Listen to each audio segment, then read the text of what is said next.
You will hear a telephone conversation between the organiser of a park run and a woman who wishes to take part in the run.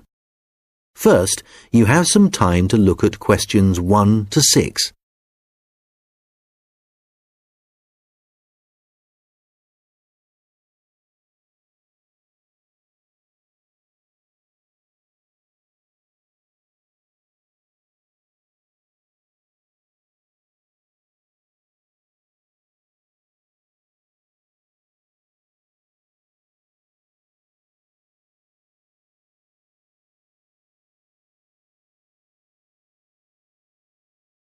Good morning, Dave Smith speaking.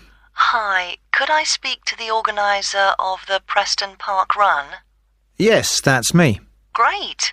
I was talking to some friends of mine about the run, and they suggested I contact you to get some more details. Sure. What would you like to know? Well, they said it takes place every Saturday. Is that right? Yes, it does. Okay, great. Do you know where the park is? Oh, yes, I've been there before, but it's quite big and I'm not sure where to go. Well, there's a circular track that goes right around the park. The run starts at the cafe, goes past the tennis courts, then twice around the lake and finishes back where it started. Okay, and what time is the run? Well, the actual run begins at 9 a.m, but the runners start arriving at about 8:45. Okay, so I need to get up early Saturday morning then. And how long is the run? Well, it used to be 3 kilometres, but most people wanted to do a bit more than that, so we lengthened it to 5 kilometres. We now go round the lake twice, and that adds an extra 2 kilometres. Right. Not sure I've ever run that far, so I'd better start doing a bit of training. That's a good idea. But it's not a race, it's really just for fun. And the best thing would be to take it easy the first few times you do it, and then see if you can gradually improve your time. Is the run timed then? How do I know how well I've done? When you cross the finish line, you'll be given a barcode, and you take this to one of the run volunteers who will scan it.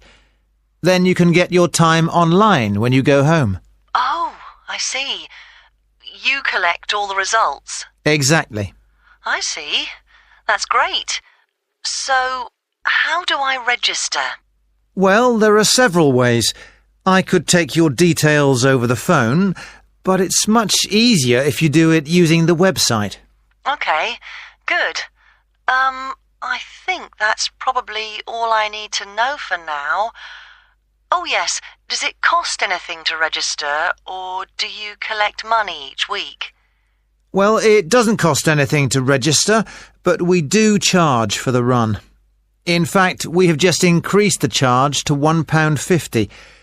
It used to be £1, but because we were making a bit of a loss, we have had to increase it by 50p. Okay, thanks. I think I have enough information on taking part in the run. Before you hear the rest of the conversation, you will have some time to look at the questions 7 to 10.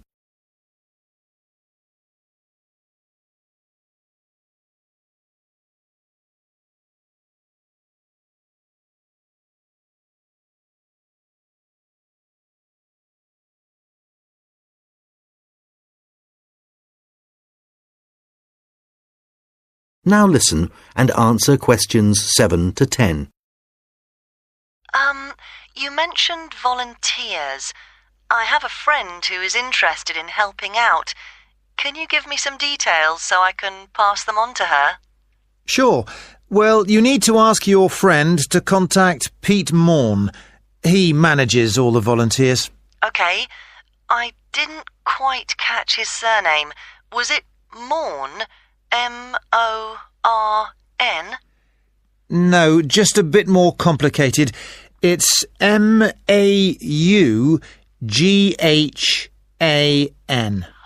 Right, thanks. And could you give me his phone number? Yes, just a moment. It's here somewhere. Let me just find it. I've two numbers for him. I think the one that begins 01273 is an old one. So use this one.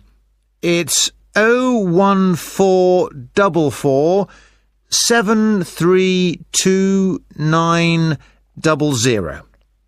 Okay, got that. Can you tell me anything about the volunteering? Like what kind of activities it involves? Sure. Well, we need volunteers for basic stuff like setting up the course. We have to do that before all the runners arrive. Okay, so that's a really early start. Yes, that's right. But if your friend would prefer to arrive a bit later, she can also help with guiding the runners so they don't go the wrong way. I see. I believe you do a report on some of the races. Yes, that's right.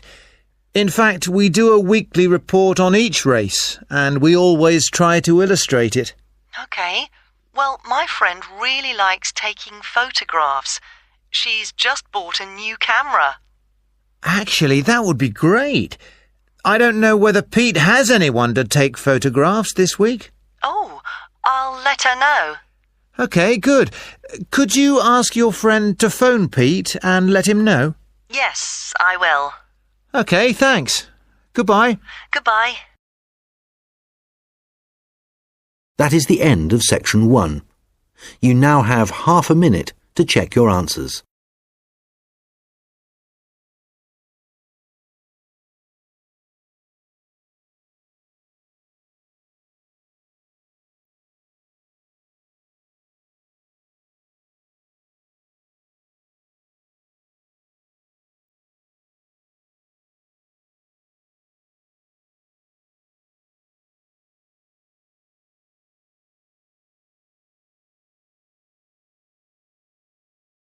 Now turn to section 2. You will hear a recorded message about a bus tour. First, you have some time to look at questions 11 to 14.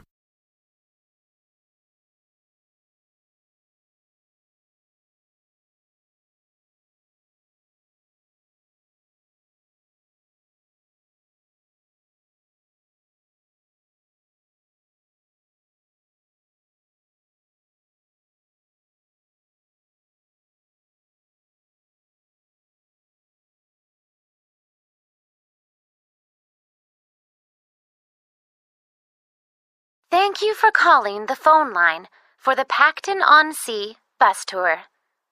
This is a recorded message lasting approximately 4 minutes, and it provides general information on the town bus tour. Pacton-on-Sea is a beautiful West Coast town and has attracted tourists for many years. One of the best ways of getting to know the town is to take the bus tour, which provides a wonderful viewing experience from one of our open-top buses. The tour is a round trip of the town, and there are a total of 4 stops where passengers can get on and off the bus. A lot of people start at the first stop, which is at the train station, as this is where many tourists arrive in the town. The next stop after the station is the aquarium, which is famous for its dolphin show, and which has recently expanded to include sharks. This is well worth a visit and is very reasonably priced.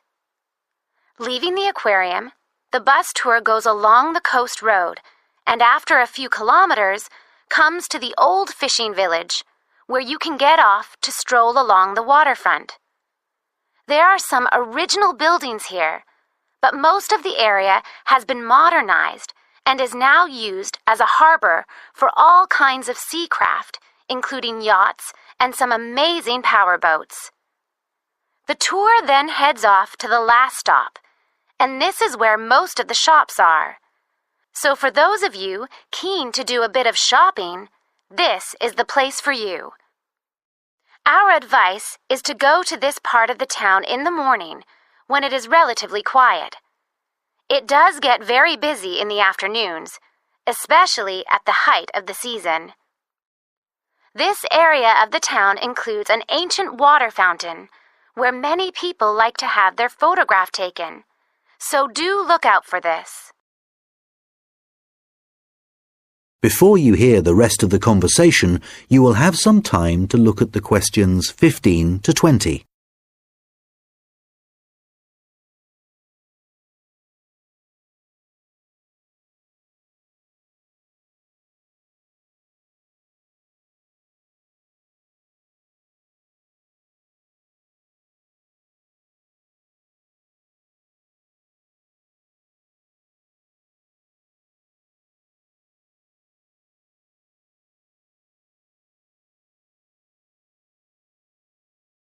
Now listen and answer questions 15 to 20.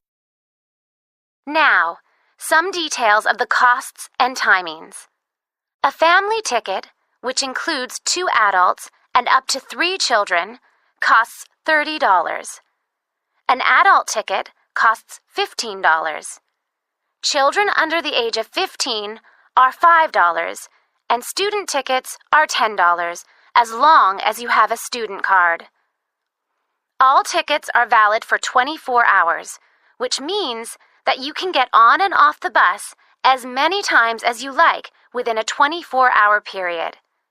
So you could, for example, start the tour in the afternoon and complete it the following morning.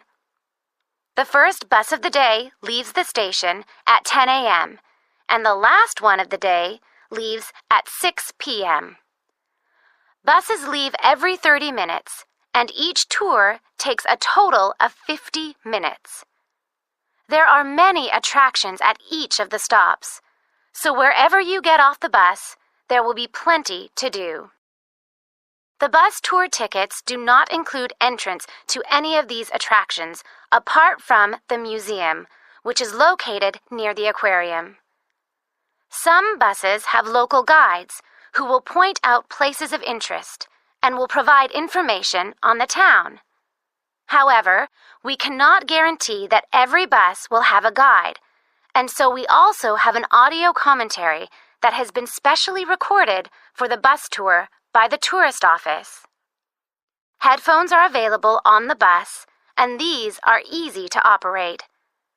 There is no extra charge for these. Just plug in, select the required language, and adjust the volume. Due to the winter months being rather cold and wet in Pacton-on-Sea, the bus tours only operate from March to September. The weather is usually warm and sunny during these months, so remember to bring some sun protection, especially on hot days. And of course, it does occasionally rain here in the summer, so if the weather looks bad, remember to bring some rainwear. The bus tours are available no matter what the weather. At the height of the summer, the tours can get very busy, so you are advised to book. You can book tickets online, over the phone, and also at the station, and at any of the other tour stops. When booking over the phone, you can collect your tickets at any of the stops at the start of your tour. When you do it online, you can print your e-ticket, which you must remember to bring with you.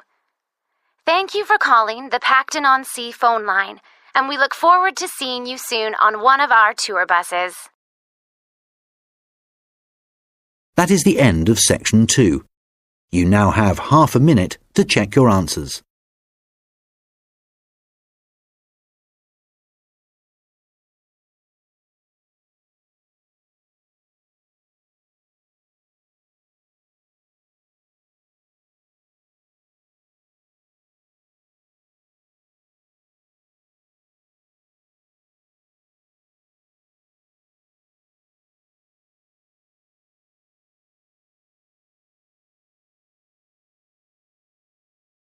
Now turn to section 3.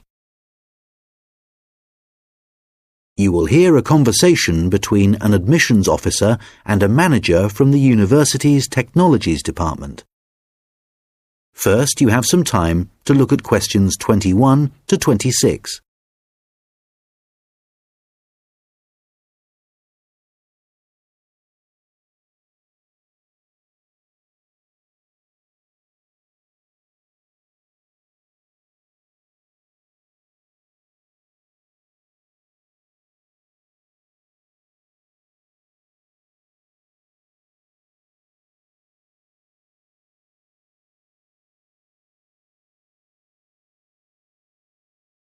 Hello, I'm Randy Agotra from the Technologies Department. Ah, yes, good.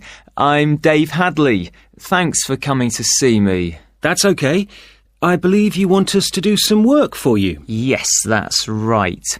I'm responsible for student admissions to the college, and I use a computer system to help process student enrolments and to do the timetabling. But it really doesn't suit the way we work these days.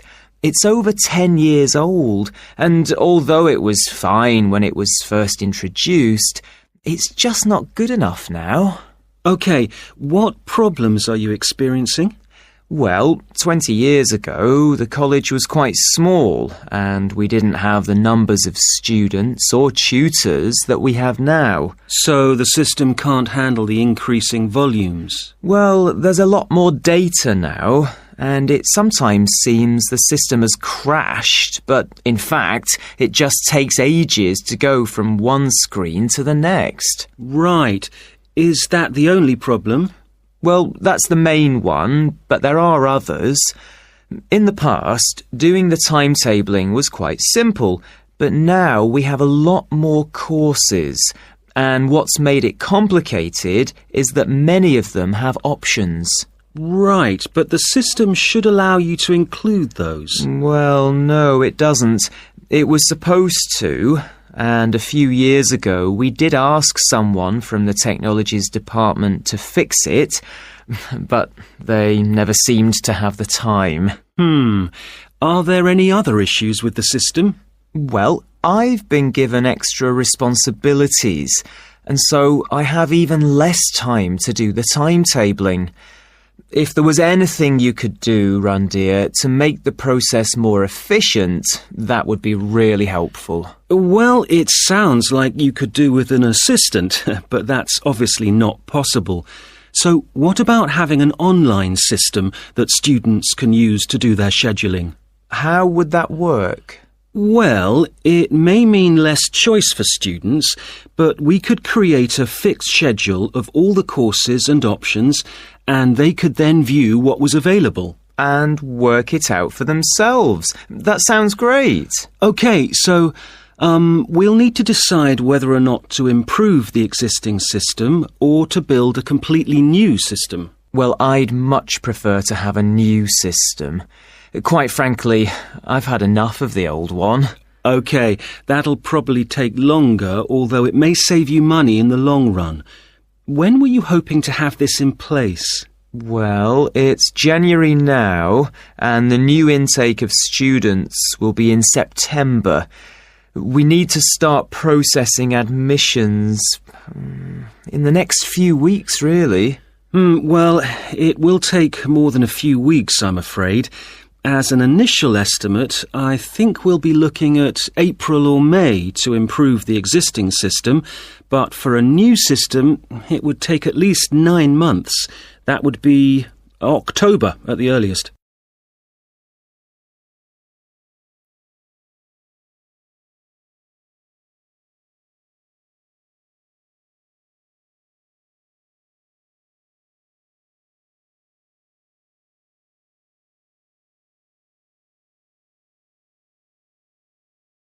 Now listen and answer questions 27 to 30. What are the next steps if we are to have a new system? Well, the first question is, do you have support from your senior management? Yes, I've already discussed it with them, and they're also keen to get this work done. OK, because I was going to say that's the first thing you need to do, and without that we can't go ahead. Yes, I've done that. That's good. Actually, they mentioned that there's probably a form I need to complete to formally start the project. Yes, that's the next thing you need to do. I'll send you an email with a link so you can fill it in online. It's called a project request form. OK, great. And then what happens? Well, I have a list of things, but I think the third thing you should do is see Samir. He's our analyst who will look at the system and identify what needs to be done. OK, can you send me his contact details and I'll set up a meeting with him? OK, that's good. So we should soon be able to get a team together to start the work. Some members of our team work in different locations, so it's not easy to have face-to-face meetings. That's okay. I'm used to having conference calls, providing they're not late at night. Right, so I'll send you details of the team, and if you could set up a call, that would be great. Okay, I'll do that. Thanks. That is the end of section 3. You now have half a minute to check your answers.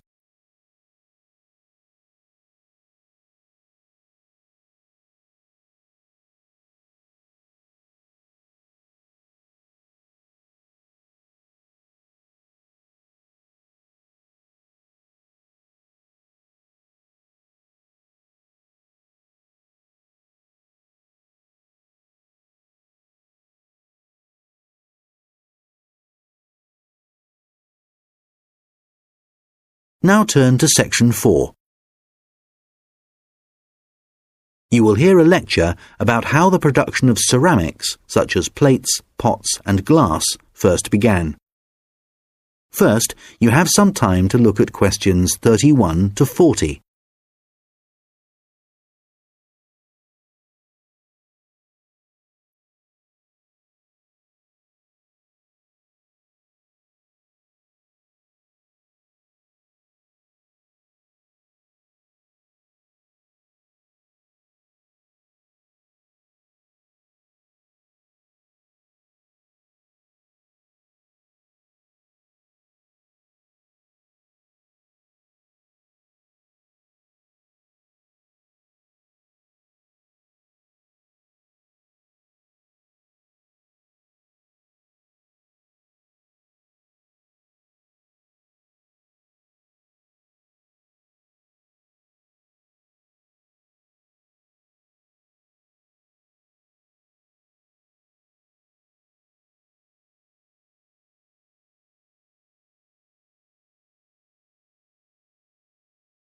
Now listen carefully and answer questions 31 to 40.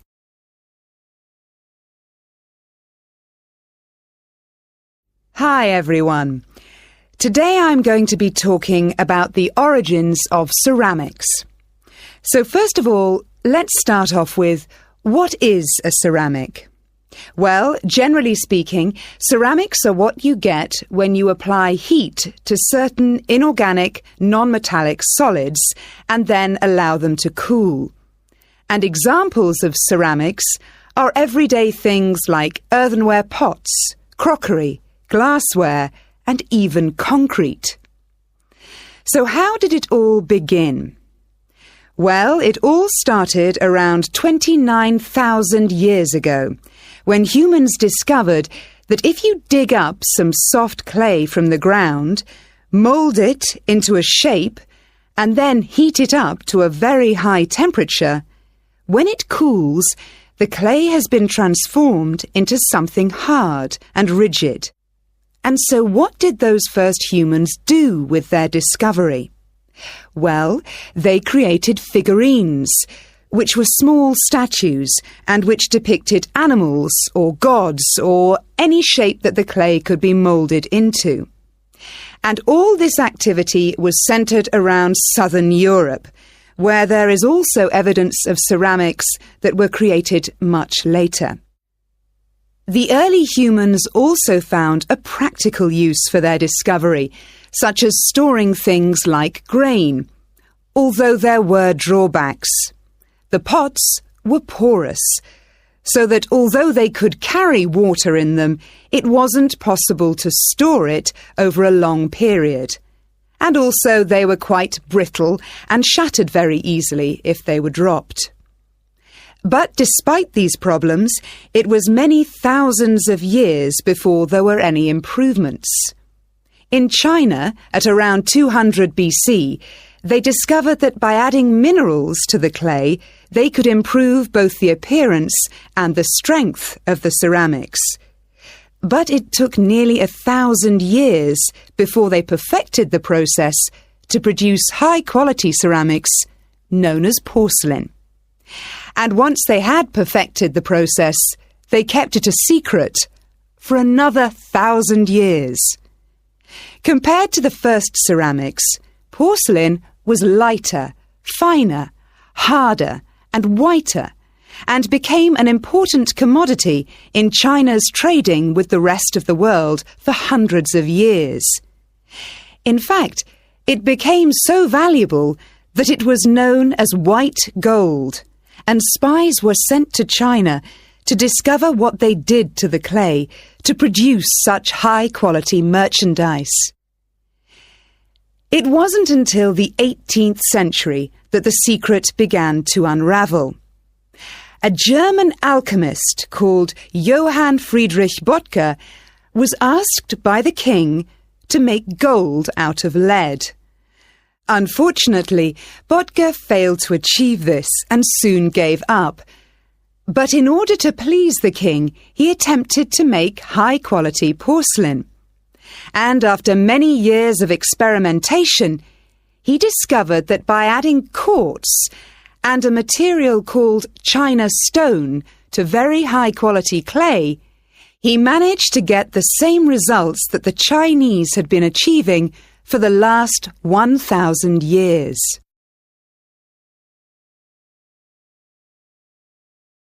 We'll now look at another ceramic which is made from mixing sand with minerals and heating to over 600 degrees Celsius. When this mixture cools, the result is, of course, glass.